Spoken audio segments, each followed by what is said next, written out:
আসলে মধ্যপ্রাচ্যের সংকটের মূল তো ইসরায়েল। ইসরায়েল রাষ্ট্রটা যে প্রতিষ্ঠা যেভাবে হয়েছে, এটা কিন্তু সংকট পরিকল্পিতভাবে করা হয়েছে যাতে করে পুরো মধ্যপ্রাচ্যকে পশ্চিমা শক্তির একটা নিয়ন্ত্রণে রাখা যায়। এখনকার সংকটটা কি? সংকটটা হচ্ছে কি, ইসরায়েলের নিজস্ব কোনো সংবিধান নেই, তাদের নিজস্ব কোনো মানচিত্র নেই। যে ভূখণ্ডে এখন ইসরায়েল আছে, তারা মনে করে যে এটা তাদের রিয়েল ভূখণ্ড না, এই ভূখণ্ড অনেক বড়, বৃহত্তর ইসরায়েলের তারা স্বপ্ন দেখে, যেখানে ইজিপ্ট, সিরিয়া, লেবানন, সৌদি আরব, তুরস্কের আনাতোলিয়া অঞ্চল, জর্দান, সবগুলোর একটা বৃহৎ অংশ নিয়ে হচ্ছে ইসরায়েল। এবং তাদের প্রথম লক্ষ্যটা হচ্ছে কি, ইসরায়েলের ভেতরে যে ফিলিস্তিনের যে অংশটা আছে, পশ্চিম তীর এবং গাজা, এই দুটাকে ইসরায়েলের অন্তর্ভুক্ত করা। বলা হচ্ছে যে 2023 সালের 7ই অক্টোবর হামাস সার্জিক্যাল স্ট্রাইক করার কারণে সংকট শুরু। আসলে তারও 3-4 মাস আগে নেতানিয়াহু জাতিসংঘের সাধারণ অধিবেশনে কিন্তু মানচিত্র দেখিয়ে বলছেন যে এটা হবে ইসরায়েল। তার মানে পশ্চিম তীর এবং গাজাকে একীভূত করার জন্য আগে থেকে প্ল্যান করেছে। এরপরে তো গাজার অ্যাটাক হলো। হামাস জাস্ট হচ্ছে কি, ইসরায়েল যখন তাদের অভিযানটা শুরু করবে তার আগেই সার্জিক্যাল স্ট্রাইকটা করে। তারপরে তারা লেবাননে অ্যাটাক করলো, সিরিয়াতে রেগুলার অ্যাটাক করা হচ্ছে, তারপর জর্দান এবং ইজিপ্টের সাথে একটা বোঝাপড়া করার কারণে এই জায়গায় হয়তো আপাতত যাচ্ছে না। এরপরে হচ্ছে ইরানকে অ্যাটাক করা হলো, মাঝখান দিয়ে ইয়েমেনের উপরে কিন্তু অ্যাটাক করা হয়েছে। এই অ্যাটাকগুলোর কারণটা কি? কারণটা হচ্ছে তারা বৃহত্তর ইসরায়েল প্রতিষ্ঠা করতে চায়। যদি বৃহত্তর ইসরায়েল প্রতিষ্ঠা করে, তাহলে এই যে মধ্যপ্রাচ্যের যে আরব রাষ্ট্রগুলো আছে, কোনো আরব রাষ্ট্রেই কিন্তু তাদের ভূখণ্ডগত স্বাধীনতা সার্বভৌমত্ব কিন্তু রক্ষা করতে পারবে না। যেমন ইরান হচ্ছে ওই অঞ্চলে অন্যতম শক্তিশালী একটা রাষ্ট্র। প্রথমে কম শক্তিধর রাষ্ট্রগুলোকে ধরার পরে সর্বশেষ ধরা হয়েছে ইরান। এমনকি নেতানিয়াহু যখন ইরানে অ্যাটাক করা হলো, এই যে 12 তারিখ অ্যাটাক করার পরেই কিন্তু উনি বলেছেন যে তার টার্গেট হচ্ছে ইরানের পরে পাকিস্তান। পাকিস্তান হচ্ছে একমাত্র পরমাণু শক্তিধর রাষ্ট্র মুসলিম স্টেটগুলোর মধ্যে। এরপরে উনি মাঝেই বলেন যে তুরস্ক হচ্ছে এখন তাদের টার্গেটের একটা রাষ্ট্র। ওয়ালটন আবারও মিলিয়নিয়ার অফারে ওয়ালটন ফ্রিজ কিনে আপনিও হয়ে যেতে পারেন মিলিয়নিয়ার। তার মানে হচ্ছে কি, শক্তিধর যেসব রাষ্ট্রগুলো আছে এগুলোকে তারা করায়ত্ত করতে চায়, শক্তিহীন করতে চায়, বিভক্ত করতে চায়।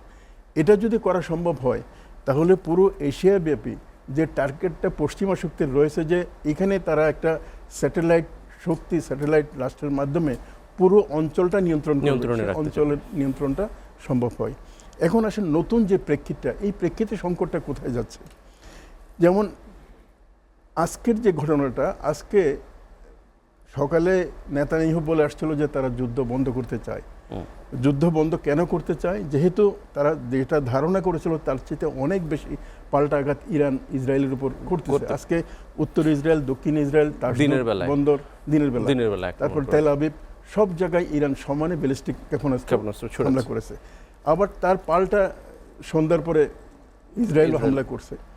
কিন্তু এখানে যে জিনিসটা দাঁড়াচ্ছে সেটা হচ্ছে কি, আজকের যে কয়েকটা ঘটনা আছে এর মধ্যে একটা হচ্ছে ইরানের পররাষ্ট্রমন্ত্রী আব্বাস আরাকচি ইয়েতে গেছেন, আপনার রাশিয়াতে।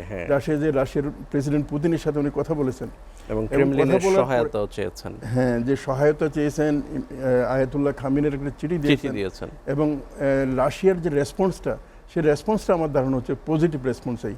রাশিয়াতে কি সহায়তা ইরান পেতে পারে?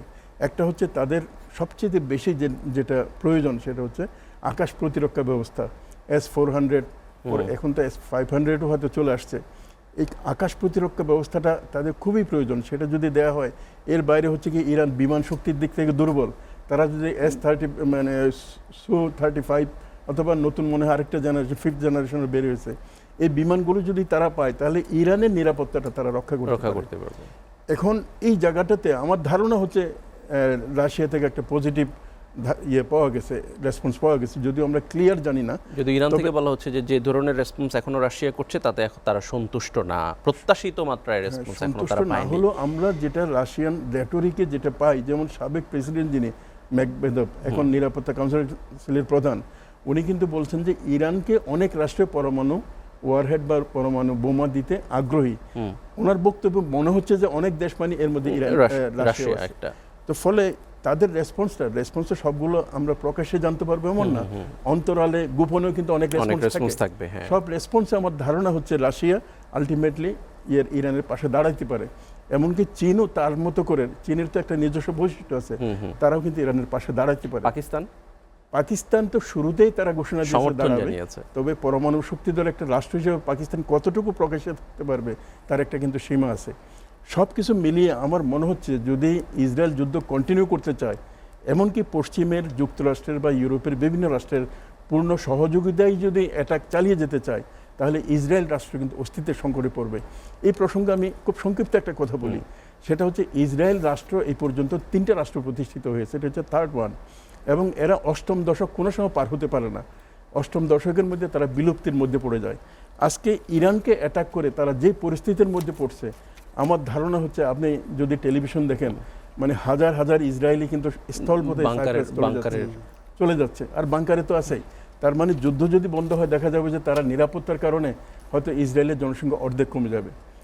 এই পরিস্থিতিটা তাদের অস্তিত্বের একটা সংকট। যাই হোক, সেই সংকটের কারণে তারা যদি ইরানে মানে বেপরোয়াভাবে কোনো পরমাণু অ্যাটাকও চালিয়ে থাকে, তাহলে তো সংকট আরও বেশি হবে। তবে আমার ধারণা ইরানের পরমাণু ইস্যুটাকে তারা ইস্যু করে অ্যাটাক যেটা করা হলো, এই অ্যাটাকটা ইরানের পরমাণু শক্তিধর হওয়ার জন্য হওয়ার যে প্রক্রিয়া, এটা অনেক বেশি দ্রুততর করে ফেলতে পারে। উনি বললেন 2 সপ্তাহ সময় লাগবে ওনার যুদ্ধের ব্যাপারে সিদ্ধান্ত নিতে, আর 2 দিনের মাথায় কিন্তু উনি অ্যাটাক আক্রমণ করে দিলেন। ফলে এটা দিয়ে বোঝা যায় উনি কি করবেন এবং কি বলবেন। এটা হচ্ছে আসলে ট্রাম্পের ব্যাপারে কোনোভাবেই নির্ভর করা যায় না। যদিও আমি হক ভাইয়ের সাথে একটু যুক্ত করতে চাই, সেটা হচ্ছে ট্রাম্প হুঁশের পাগল, একেবারেই পাগল, বদ্ধ পাগল এমন কিন্তু না। নিজের একটা এজেন্ডা আছে, সেই এজেন্ডার বাইরে উনি যান না। আর কোন আমেরিকান প্রেসিডেন্টের পক্ষে পুরোপুরি এজেন্ডার বাইরে যাওয়া সম্ভব না। আপনি তুরস্কের যে কথাটা বললেন, আসলে মুসলিম বিশ্বে সবচেয়ে ক্ষমতাধর যদি 3টা এবল রাষ্ট্র ধরি, এর মধ্যে পাকিস্তান, ইরান এবং তুরস্ক। এক একটা রাষ্ট্রের এক একটা বিশেষত্ব আছে। যেমন এই যে ক্ষেপণাস্ত্রের ক্ষেত্রে নাম্বার 1 হচ্ছে পাকিস্তান এবং ইরান। পাকিস্তানেরও প্রায় কাছাকাছি সক্ষমতা আছে, আর পরমাণু শক্তি তো কেবলমাত্র পাকিস্তানের আছে। আর অন্যদিকে মানে 5th জেনারেশন যে ওয়ারফেয়ার, এই ক্ষেত্রে তুরস্কের অগ্রগতিটা কিন্তু অনেক ওয়েস্টার্ন মানে ইউরোপ পর্যায়ে। তো ফলে এই 3টা রাষ্ট্র এই কারণে টার্গেট হয়। এখন প্রশ্ন হচ্ছে কি, তুরস্ক কেউ কেউ বলে যে নিন্দা করে নাই। আমি আজকেও কিন্তু এরদোগানের বক্তব্যটা শুনলাম, এটা নিন্দার চাইতে অনেক বেশি কিন্তু অ্যাকশনেবল বক্তব্য তার। আর দ্বিতীয় হচ্ছে কি, তুরস্ককে আমাদের মনে রাখতে হবে এটা ন্যাটোর একটা সদস্য রাষ্ট্র। আর তুরস্কের ভৌগোলিক অবস্থানটাও এমন জায়গায়, তুরস্ক যা বলবে খুব হিসেব করে বলতে হবে, যা করবে সেটাও করবে। আর তুরস্কের যে কর্মপদ্ধতিটা যদি আমরা গত 10 বছর দেখি, তারা কথা বলে কম, কাজ করে বেশি। আমরা ইরানের ক্ষেত্রে দেখি তারা কথাও বলে কাজও করে, দুটোই আছে। কিন্তু তুরস্কের ক্ষেত্রে সেটা দেখি না। তারা আপনার লিবিয়া হস্তক্ষেপ করছে, তারা আপনার ইয়েতে গেছে, আপনার আজারবাইজানে গেছে, তারা সিরিয়ায় গেছে, আর এর আগে গেল হচ্ছে ওই যে এর আগে আফ্রিকান একটা রাষ্ট্রে গেছে। তো যেখানে গেছে সব জায়গায় কিন্তু তারা সাকসেসফুলি গেছে, এবং তার সমাপ্তিটা হচ্ছে কি ভালো। তো ফলে তুরস্ককে আমরা যদি মনে করি যে তারা চুপচাপ আছে সৌদি আরব অথবা অন্য রাষ্ট্রের সাথে তুলনা করলে, জর্দান বা ইজিপ্টের সাথে, এটা সঠিক হবে না। এবং সবচেয়ে একটা কথা বলে আমি শেষ করি, আপনি কি শুনছেন তুরস্কের কোনো প্রেসিডেন্ট, পররাষ্ট্রমন্ত্রী, ইরানের প্রেসিডেন্ট, পররাষ্ট্রমন্ত্রী অথবা সর্বোচ্চ ধর্মীয় নেতা তুরস্কের রোলের ব্যাপারে কোনো সমালোচনা করছে? তার মানে হচ্ছে আমরা যা দেখি, দেখার বাইরে তাদের মধ্যে একটা সহযোগিতা এবং সমঝোতা আছে। অসংখ্য ধন্যবাদ।